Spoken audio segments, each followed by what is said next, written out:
Hello everyone, कैसे हो आप सब। आई होप आप सब अच्छे होंगे।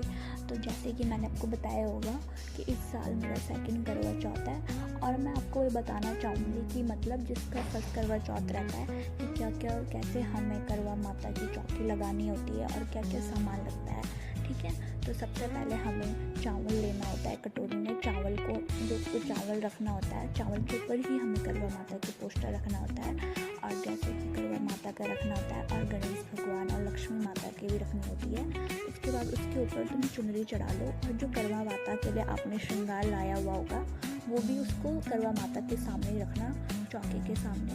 उसके बाद जो हम कलश बनाएंगे, कलश की स्थापना होती है। कलश में गंगा जल ऐड करना, पानी ऐड करना और 5 या 7 पत्ते होते हैं आम के, उनको रखना होता है। ठीक है, उसमें लौंग इलायची ये पड़ता है और सुपारी पड़ता है। पर एक करवा में हम गेहूँ रखेंगे, एक में लक्ष्मी माता के लिए खिले बतासे, मट्ठी वगैरह, और उनको हमें चौकी के सामने रखना होता है।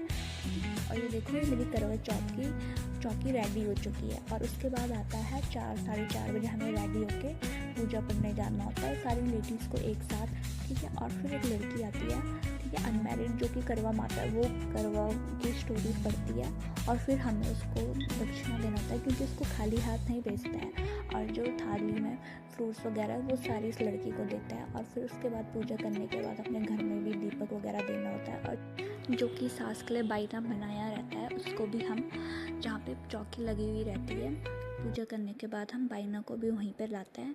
ठीक है, और दीपक देने के बाद हम बाइना को भी देते हैं और आशीर्वाद लेते हैं। ठीक है, और जैसे सास या किसी और के लिए भी लिया होगा बाइना वगैरह कुछ भी, तो उनको भी हम उस शाम को ही देते हैं।